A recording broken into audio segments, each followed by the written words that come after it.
The parable of the trees. Once upon a time, the trees decided to choose a king. First they said to the olive tree, "Be our king." But the olive tree refused, saying, "Should I quit producing my olive oil that blesses both God and people just to wave back and forth over the trees?" Then the trees said to the fig tree, "You be our king." But the fig tree refused also, saying, "Should I quit producing my sweet fruit that satisfies both God and people just to wave back and forth over the trees?" Then they said to the grapevine, "You be our king." But the grapevine refused also, saying, "Should I quit producing the wine that cheers both God and people just to wave back and forth over the trees?" Then all the trees finally turned to the thorn bush and said, "Come, you be our king." And the thorn bush replied to the trees, "If you truly want to make me your king, come, take shelter in my shade. If not, let fire come out from me and devour the cedars of Lebanon."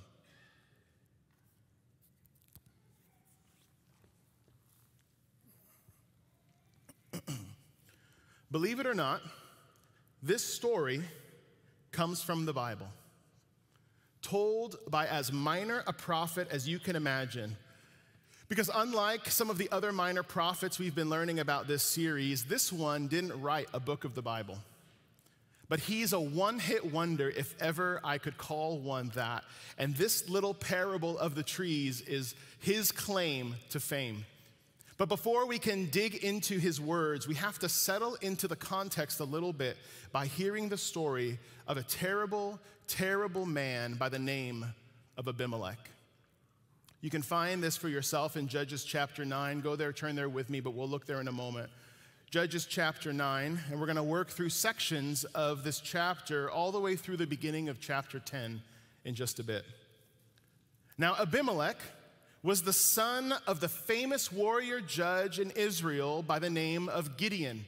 Some of you may know the story of Gideon. He started off as a coward, frankly, but God raised him up to become this mighty man of valor who delivered his people into victory.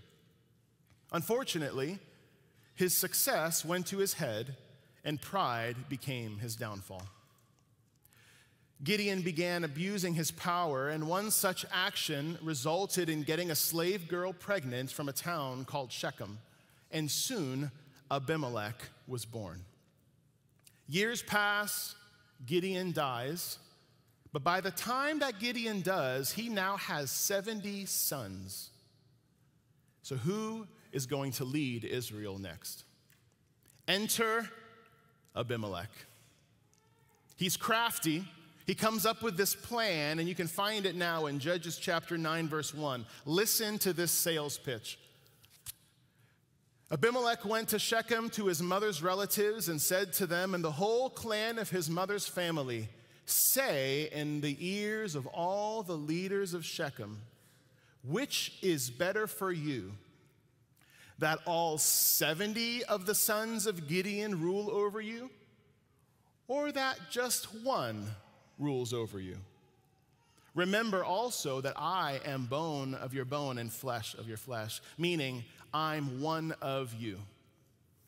And his mother's relatives spoke all these words on his behalf in the ears of all the leaders of Shechem, and their hearts inclined to follow Abimelech, for they said, "He is our brother, he's one of us." And they gave him 70 pieces of silver from out of the house of Baal-berith, with which Abimelech hired a gang of worthless and reckless fellows who followed him and did his bidding. And sure enough, this gang goes around and they start killing off all of Gideon's other sons except for one who managed to escape, the youngest by the name of Jotham. And verse 6 tells us that all the leaders of Shechem came together and they made Abimelech king. And when Jotham, the one remaining descendant, hears the news, he's distressed. And in the following verses, he comes out of hiding and he tells all the people of Shechem the parable of the trees that I read to us earlier. It's a really interesting story, and it's embedded with several deep truths and meanings that I want to draw out for us, starting with really just three today. Three truths that we'll consider. The first is this: rise up, or someone else will. Rise up, or someone else will, because if good leaders do not rise up and lead, bad leaders will. It might seem on the surface like Jotham's talking about some fruit trees, but what he's really getting at is the fact that Gideon had 70 other sons, all of which would have been a better fit to lead Israel than the thorn bush Abimelech. And yet, rather than any of them stepping into that calling, they each chose to remain in the comforts of their own current lives. The olive tree wants to do what it's always done. The vine continues making the fruit, bearing the fruit and wine to cheer the hearts of men like it's always done. These are noble tasks, right? Fruit trees do noble things, but they're all safe. These actions are safe. It's what they've always done. It's what they've always known. And similarly, the other sons of Gideon have become so comfortable in their routines that when the need arose for a leader to step up from among them, they hang back in their comfort zones and they leave a void long enough for a bad leader to rise up and fill it. God calls us to rise up. And when we don't, others do. And the results can quickly spiral out of control. And so this begs the question, what's keeping us from rising up? What's keeping us from rising up? You ever have one of those mornings where you can't wake up? I'll tell you, maybe you stayed up late the night before because you're reading a book series and you try to find out what's happening at the end. Or maybe you've got a newborn, that'll keep you up at night. Or maybe your dog decides, today's the night that I'm gonna puke all night long. I don't know what the situation is, I'm just telling my own life story here. But whatever it is, nothing seems to wake you up in the morning. I had a morning like that recently. My wife was at work, kids were already up, and they're calling for me, but I'm just out. I had like 2 alarms, maybe 3 different alarms, and they're all going off, but I snoozed them so many times that morning that they all just stopped trying. Peter, you're on your own, they said to me. Anybody know what I'm talking about? Okay, the 7 of you, we can talk afterwards. Well, what kept me from rising up to meet the needs of those around me is I was asleep. And over 50 years ago, a pastor and author by the name of A.W. Tozer made this bold statement about what he called the present condition of the evangelical church. 50 years ago, here's what he said: the bulk of Christians are asleep. The bulk of Christians, the majority of Christians are asleep.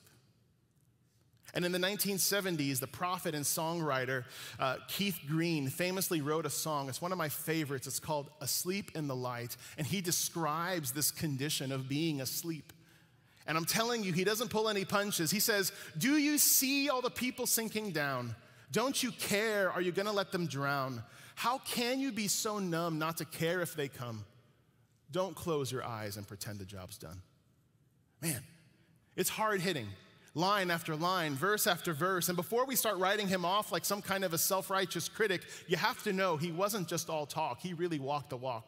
This guy, his life exemplified the very best of what wide-awake Christianity is meant to look like. Because despite his immense talent and popularity, Keith Green did not live an extravagant life. He But what he did have, he'd readily sell off and buy houses on his street to house the homeless. Like beautiful, beautiful example of what wide awake, ready to rise Christianity is meant to look like. So we've been called, the scriptures say, from darkness into light. But the question for us is, how many of us are asleep? How many of us are sleeping to the needs of those around? We cannot rise up if we're out snoozing. A.W. Tozer again, he has a book, Rut, Rot, or Revival. Rut, Rot, or Revival.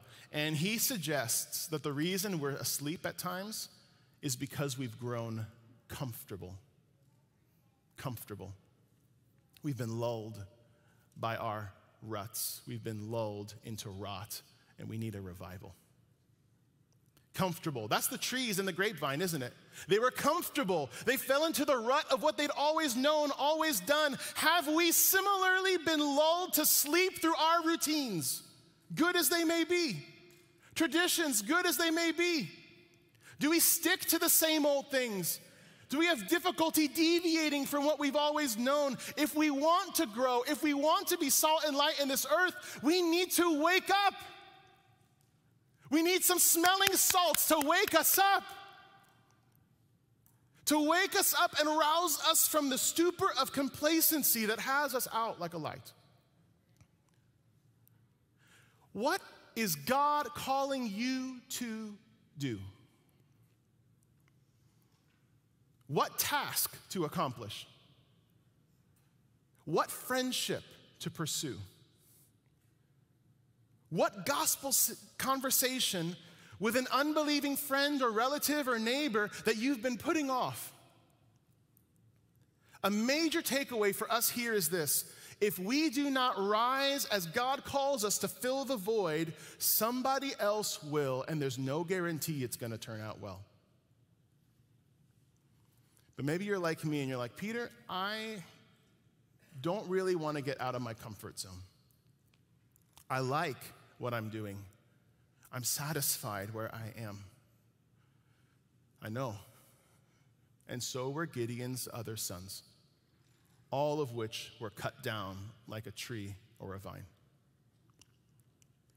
See, it was their passivity and their negligence that opened the door for Abimelech to rally a gang and take the throne by force. And what is nuts, like just crazy to me, is that the gang was paid for by the religious leaders of God's own people. Like, did you catch that? It was verse 4. It says that they got the silver out of that house of worship. They're the ones who give Abimelech the money to hire a gang of mercenaries. And it's all because Abimelech went around town and he's whispering in the ears of God's people, do you want 70 oppressive kings or just me? He sets up this dichotomy that doesn't exist. Why in the world would all 70 sons of Gideon want to lead them? That's ludicrous. But he manipulates them, and then he preys on their fear.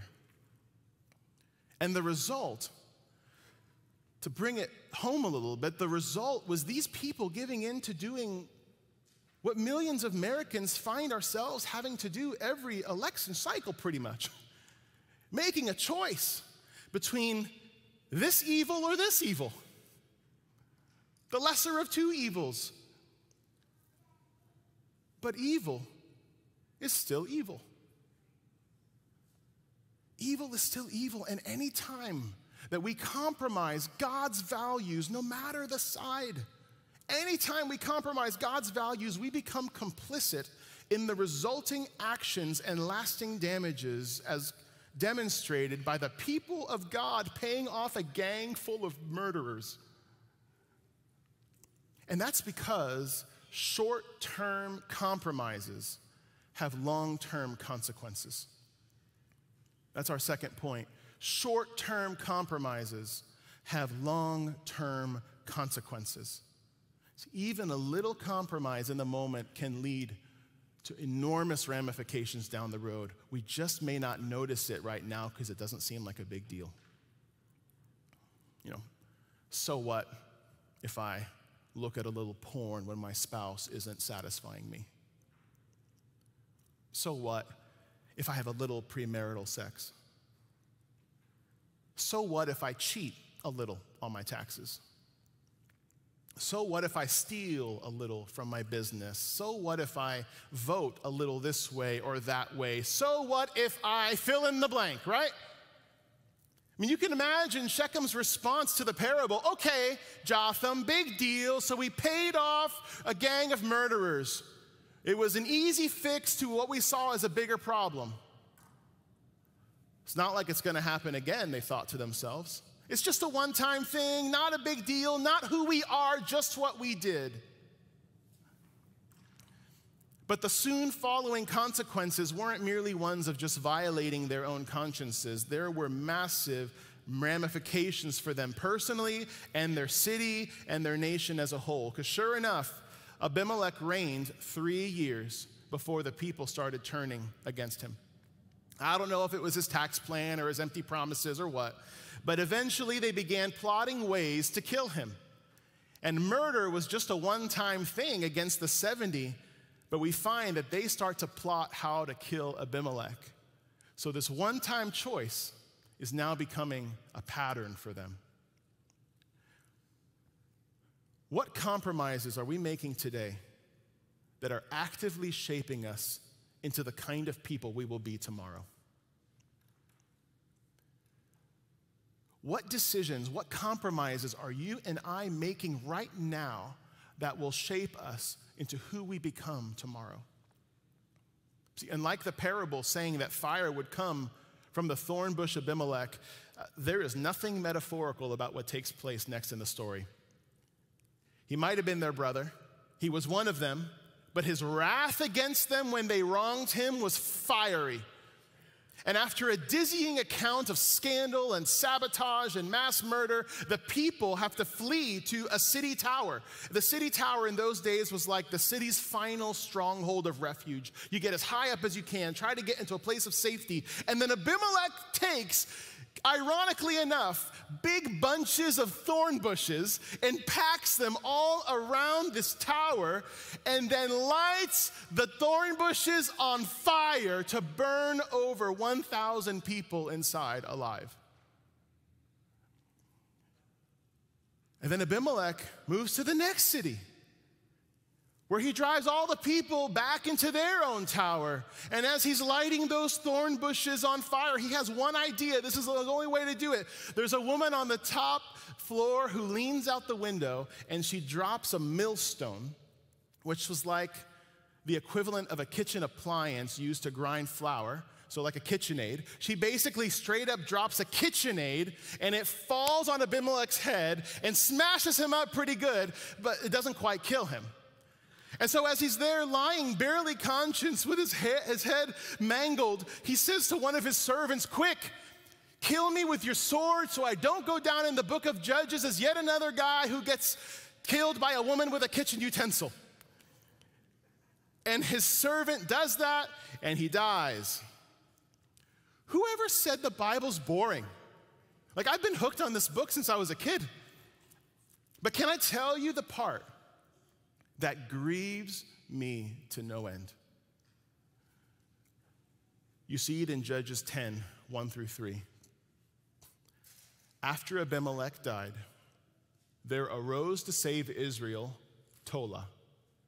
And he judged Israel 23 years. And after him arose Jair, who judged Israel 22 years. They arose to save Israel. They arose to save Israel. Typically, when God would raise a judge to save Israel, it was from the oppressive kings from other nations. But here, these two judges were raised to save Israel from whom? Themselves. Themselves. From their own corrupt king.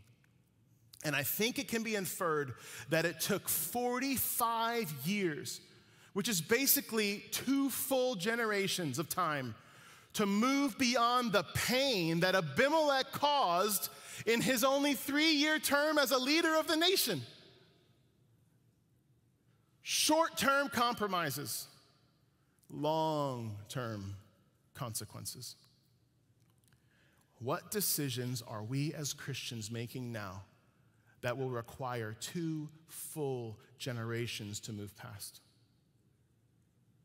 What decisions, what shortcuts are we as Heart of Life Church making now that will require 2 full generations to move beyond? What choices are you and I making personally today that will require 2 full generations, like our great-grandchildren will finally be freed of the things that we would not change on? Short-term compromises, long-term consequences. And this all came to pass because the people willingly aligned themselves with a scumbag leader. But why? Right? Why? Why would the people of God ever agree to empower a tyrant like this? Didn't they know this would happen? Couldn't they see it was a terrible mistake? Why would they totally disregard the prophetic voices that rose around them to speak truth about the situation and still do this anyway? It's ultimately because they did not know their worth. That's our third and final point from the parable. Know your worth, or you will settle for less. Our first point was a critique toward the leaders, and our second point showed the result of the people's decision to back such an unqualified and unethical leader. But this point is specifically pointed toward unearthing why the people would choose to settle for King Thornbush. It's because they did not know their own value. They did not know what they were worth. And if you do not know your worth, you will settle for less. Now, this is going to take a little moment to explain, but I'll come back to this. When I first began studying this story for today's message, I read it over and over at least a half dozen times before something enormous dawned on me. The cedars of Lebanon that at the end of the story that are consumed by the fire that comes from Thornbush, those cedars of Lebanon are the same trees that went searching for a king in the beginning of the story. See, Jotham is really clever. He's telling this story about these unnamed trees who go looking for a king, but at the end, he spells it out that the trees that selected Thornbush to be their king were in fact cedars of Lebanon. And this is incredibly insightful because if you know anything about cedar trees, you know that they are huge and they are beautiful. My family and I went to visit Lebanon when I was around 13. Here's a picture of us. That's me with the glasses right there. But behind us are these beautiful, beautiful cedar trees, literally cedars of Lebanon. And just to show you how big they are, look at this next picture. That's my dad standing at the base of one of these magnificent trees. Do you see now why Jotham's image of cedars trying to find shade under a thorn bush is so laughable? Cedars were some of the most prized trees in the ancient world. In just a few years' time, Solomon would build a temple in Jerusalem where the people of God would encounter God, and his tree of choice was a cedar of Lebanon. A few years after that, Jesus steps onto the scene, God in human form, and he travels across the sea carried by a boat made of what? Cedar. This is the value of these trees. But do you see the progression in the story? Because these powerful, magnificent trees work their way down from the nobility of olive and fig all the way down to thornbush, which isn't even a tree at all. And in the same way, Israel worked their way down from the 70 noble sons of Gideon all the way down to the least of all, Abimelech. Why? The people did not know their value. They didn't know their worth. Stephen Chbosky wrote a story called The Perks of Being a Wallflower. And the main character, Charlie, asks his English teacher a question, and it's a good question.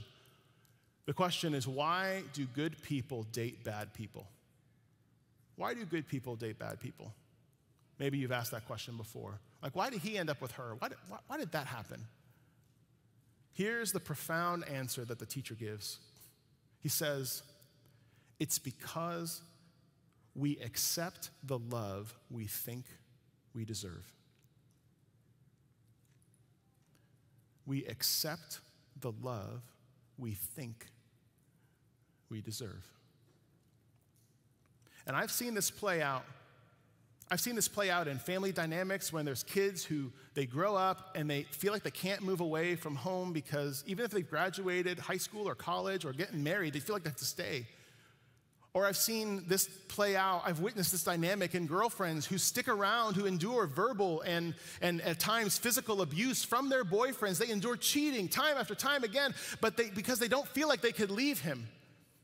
Or I've seen this in Christians who willingly and at times unknowingly submit themselves to authoritarian church leaders and end up dealing with spiritual PTSD for years and years to come. If you do not think you are worth much, you will settle for less than you deserve.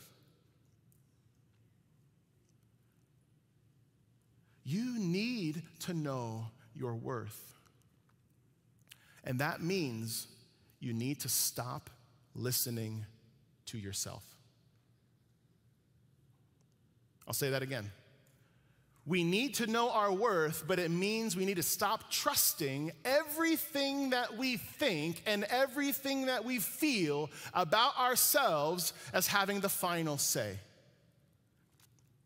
Not long ago, I found myself, I was feeling especially down, and it all culminated on this one particular night. And for me, when I get down, it's usually the result of listening to myself too much. I just start thinking and thinking and thinking and thinking and thinking and thinking and thinking until finally it starts spiraling nowhere else but down, and I'm in this endless feedback loop. And as I'm wrestling with my thoughts, God led me to Isaiah 55, 8 and 9. Very familiar passage, no doubt, but look at this with me with fresh eyes. This is God speaking. He says, "My thoughts are not your thoughts. For as the heavens are higher than the earth, so are my ways higher than your ways. And my thoughts higher than your thoughts." And this hit me on such a deep level because he's saying, look, as high as the heavens are above the earth, God's thoughts are that much higher than mine. I mean, really consider this. The heavens are a poetic term used to describe sky and space. And from time to time, I like to go on HubbleSite.org. I don't know if you've ever been there, HubbleSite.org. And I just love to peer into the pictures of this vast universe that surrounds us, that God himself created. And if you would, allow me to share one with you. It's called a bubble nebula. Bubble nebula. Basically, and I'm way simplifying this, what you're seeing here is a massive, super hot star blowing up an enormous balloon-like bubble. It's basically a kid's bubble wand, but in outer space. And get this, it's happening at 8,000 light years away. 1 light year is the distance that light travels in a year's time. And if you're wondering what light speed is, I remember it from 2nd grade, at least it used to be, and I quote, 186,282 miles per second. Per second. That's like 0 to 60 and too late. We're there already. That is so fast. 186,282 miles per second. And there are 60 seconds in a minute, 60 minutes in an hour, 24 hours in a day. 7 days in a week. You get in this math? 52 weeks in a year, and this star is outblowing bubbles 8,000 times that distance. And when I get so caught up in this internal feedback loop of my own negative thoughts, I need to recognize that as small as I am to the vast universe around me, my thoughts are that much smaller compared to God's. I don't need my thoughts and my feelings to be what determines my day. I need God's thoughts about me. And so what does God think? $1 million question. What does God think? Look no further than the glorious prayer that's in Ephesians 1. Paul prays that the eyes of their hearts would be enlightened. Look at this, verse 18. He prays that the eyes of your hearts, meaning our hearts, would be enlightened to know what? Here's the line. What are the riches of his glorious inheritance in the saints? Okay, now, when I read that the first time, I missed it, so we're going to reread it again. Pay attention to each word, okay? God wants our eyes to be open so we can know what? The riches of his, who's the his here? God. The riches of God's glorious inheritance in the what? Saints. That's you and me who trust in Jesus. Okay, watch this. Paul is praying that we would grasp the fullest reality that God thinks of us as his own inheritance. Are you kidding me? Like, how am I supposed to believe that? Because how many of us grew up with parents or people around us that thought we'd never measure up to anything in life? So we walk around and we think, I'm not good enough. I'm not smart enough. I'm not pretty enough. I'll never measure up. Nobody wants me. And so we settle for less than our value because we're giving in to what others think or even what we think. And this is why God has got to open up our hearts to see that he thinks of us as this thing that he is waiting for. It's like, God, are you telling me that the one who is blowing bubbles in the sky like 8,000 light years away thinks of me as this inheritance? God, are you somehow anticipating me? That I'm the riches of this thing that you are awaiting, that you're waiting for me, that if you're a groom, I'm a bride, and you're waiting for your bride, you're waiting for your prize, God, really? Yes. Yes. That is exactly what God thinks of you.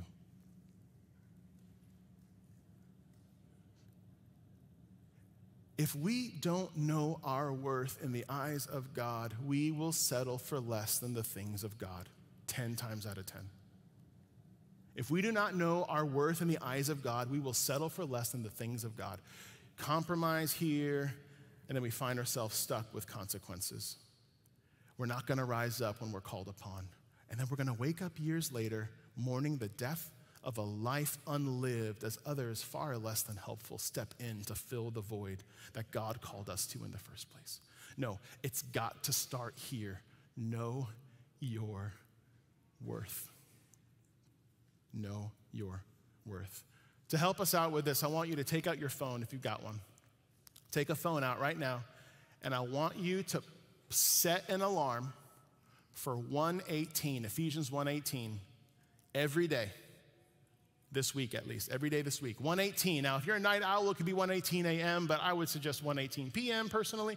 But the alarm's gonna go off, and I want you to set it for 1:18 and label it Bubble Nebula. Here's a spelling, Bubble Nebula. 1:18 p.m., most likely, Bubble Nebula.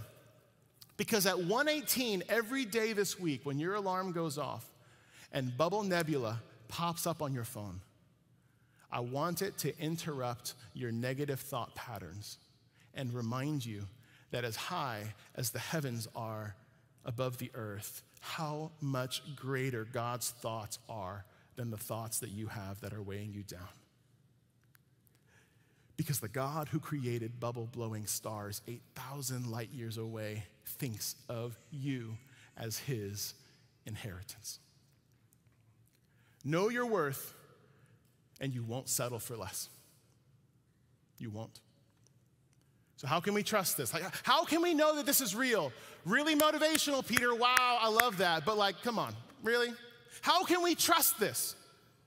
Because the infinite, transcendent God who cannot be bound by space and time willingly chose to enter human history and become one of us in Jesus. That's why.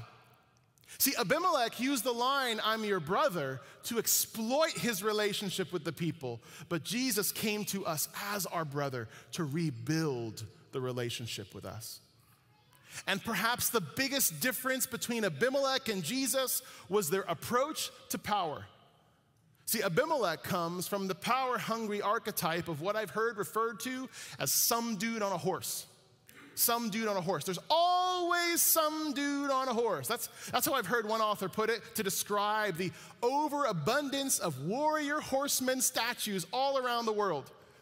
From France to Spain to Rome, even to Kansas City, there's always some dude on a horse.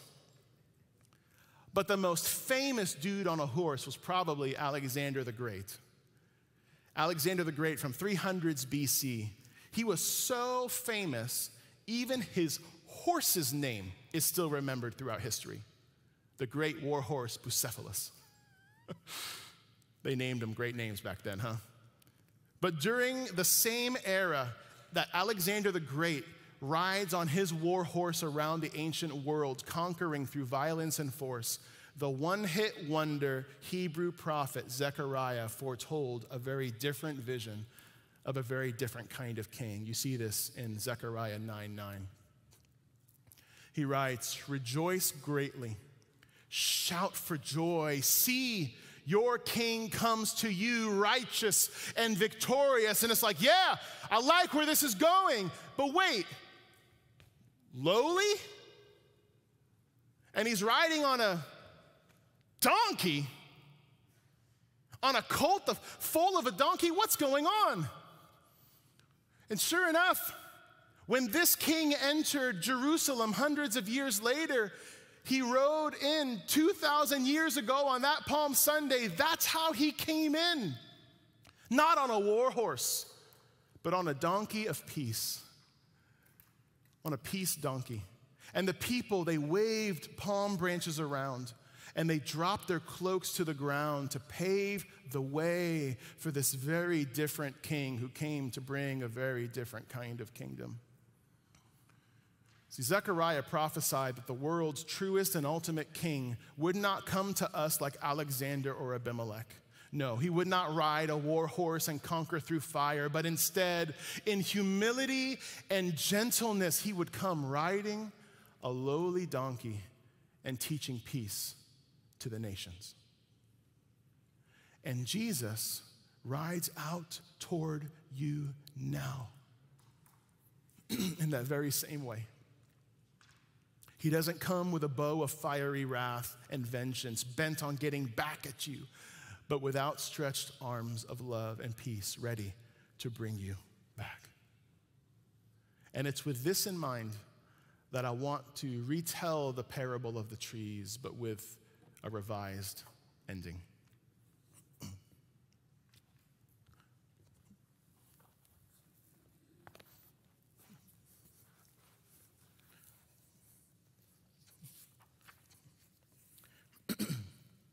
Once upon a time, the trees decided to choose a king.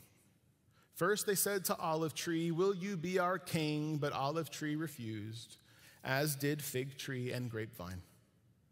So all the trees finally looked toward the reckless thorn bush, saying, "Will you be our king?" And the thorn bush answered, "Very well, make me your king, and take shelter in my shade, but fire will come out from me to devour you all. And as that fire raged, another tree stood tall upon a distant hill to swallow up the flame. And on its frame, a dying figure hung suspended between earth and heaven with outstretched arms and fleeting breath, saying, I will be your king. And all who chose to sit in its shade and eat of its fruit found life. Let's pray.